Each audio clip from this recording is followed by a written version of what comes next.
मुफ्ती शफीक साहब दारुल तहरीर सुन्नत के बहुत सारे निज़ाम को ये देखते भी हैं, और मदनी चैनल की जो हमारी मजलिस है ये इसके भी शरई एडवाइज़र हैं। जितने भी मुफत्तिशीन हैं सब इनके अंडर आते हैं, और इनकी एडवाइस के साथ हम मदनी चैनल के कई प्रोग्राम को डिस्कस कर रहे होते हैं अल्हम्दुलिल्लाह।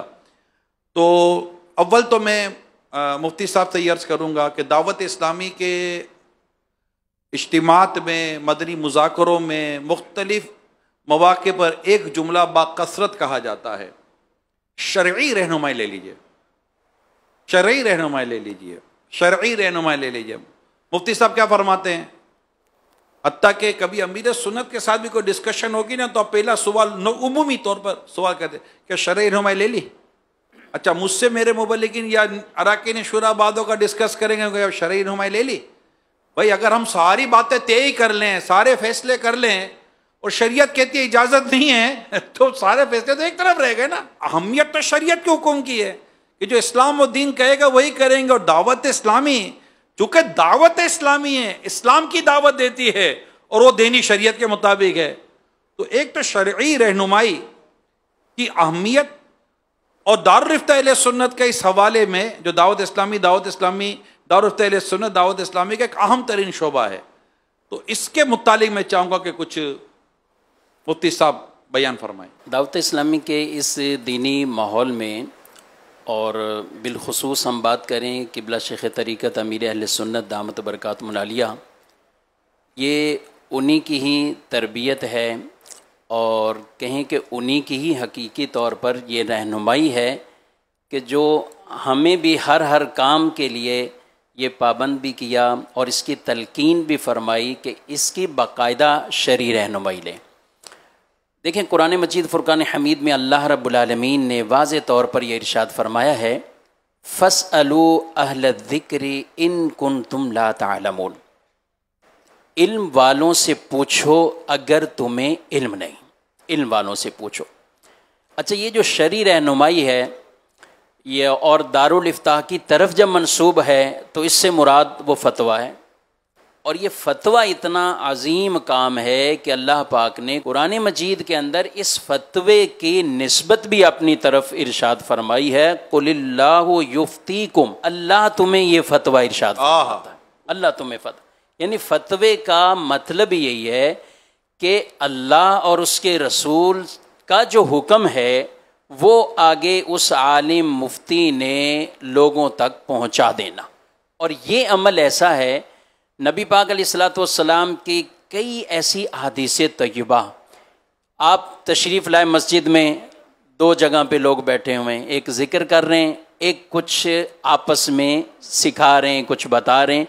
नबी पाक अलैहिस्सलाम ने फरमाया दोनों खैर पर हैं, मगर आप उनमें तशरीफ़ फरमा हुए जो सिखा रहे हैं, सीख रहे हैं, और फरमाया मुझे मुअल्लिम बनाकर भेजा गया है, आप उनमें तशरीफ़ फरमा हुए। एक और हदीस पाक है जिसमें इरशाद फरमाया कि 4 तरह के आदमी हैं कि जिनको अल्लाह अजर देता है, सवाब देता है। अब उसमें एक फरमाया अस्साइल, सवाल करने वाला, दूसरा जिससे सवाल किया गया, तीसरा वो अस्सामिअ, जो सुनने वाला, और चौथा अल मुहिब, जो ऐसी मजलिस से मोहब्बत रखने वाला हो।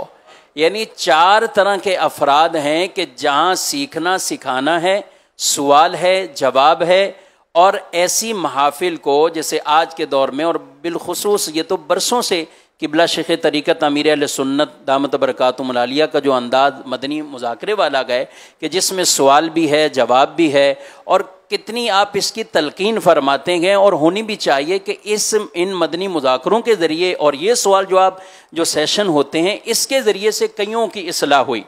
एक मरतबा मेरे पास एक दारुल इफ्ताह में, दारुल तहरीर सुन्नत में एक आदमी आया और उसने कुछ सवालात किए। अच्छा, सवालात आम फ़िकी नौइयत के नहीं थे, उनके सवालात का ताल्लुक़, यानी जवाब, अगर इह्या उलूम के कुछ वो हिस्से पड़े हुए हैं तो आप उसमें ये कहें कि जवाब देने वाला आगे मुतमईन कर लेगा कि जवाब दे लेगा। अच्छा, सवालात ऐसे हैं। तो मैंने उनसे जब पूछा कि आप बाकायदा कुछ कोई पढ़ रहे हैं, कहीं आपने कोई कोर्स कर रहे हैं या कुछ और कर रहे हैं, तो वो मुझे कहने लगे आखिर में जाके कि मैंने ना कोई कोर्स किया हुआ है, ना कोई बाकायदा कहीं पढ़ा हुआ है, मेरे टीचर हैं तो वो एक ही हैं, वो किबला शेख तरीक़त अमीर अहले सुन्नत। यानी ना तो वो एक कोई ऐसे कि दीनी माहौल से बाकायदा कोई वाबस्तगी उनकी, लेकिन कहा कि मदनी चैनल ये इनके ज़रिए, और इसमें हमारा ख़ास जो ये मदनी मुज़ाकरा अमीर सुन्नत दामत बरकातुहुल आलिया का है, कहा कि इसी से हमें दीनी वो अवेयरनेस मिली, इसी से हमें ये सब कुछ रहनुमाई और ये सीखने का इस तरफ हमारा जहन गया। तो ये एक शुरू से ही यानी नबी पाक सल्लल्लाहु अलैहि वसल्लम भी ऐसी महफिल और ऐसी मजालिस को आपने तरजीह दी, वहाँ आप तशरीफ़ फरमा हुए। कुरान इसका हमें हुक्म इरशाद फरमा रहा है, सवाल करने वाले को भी अजर, जवाब देने वाले को भी अजर, सुनने वालों को भी, ऐसी महफिल से महब्बत करने वाले उनको भी अल्लाह पाक ये अजर और सवाब अता फरमाता है। और मैं चाहूँगा कि इसी दायरे ये एक बड़ा मनसब है और बड़ा काम है। और आज 2024 है, हम यौम दावत इस्लामी ये मना रहे हैं। तो 2000 में यानी 24 साल पहले किबला शेख तरीक़त अमीर अहले सुन्नत दामत बरकातुहुल आलिया आपके फैज़ान से और आपके ही अहकामात के और के मुताबिक सबसे पहला दारुल इफ्ता अहले सुन्नत कराची में जामे मस्जिद कंजुल ईमान में 15 शाबान को 24 साल पहले इसका आगाज़ किया गया था। और अमीर अहले सुन्नत उस वक्त फरमाया करते थे, हमारे आम मशवरों में भी ये इरशाद फरमाया करते थे कि मुझे 12 दारुल इफ्ता अहले सुन्नत खोलने हैं। अच्छा, बज़ाहिर उस वक्त तो एक ही था, फरमाया मुझे 12 खोलने हैं। और आज जब मैं गुफ्तगू कर रहा हूँ तो अल्हम्दुलिल्लाह 15 दारुल इफ्ता अहले सुन्नत खोल चुके हैं बाकायदा। 15 दारुल इफ्ता अहले सुन्नत जो मुल्क भर में जिसके कहें कि बाकायदा वो चल रहे हैं।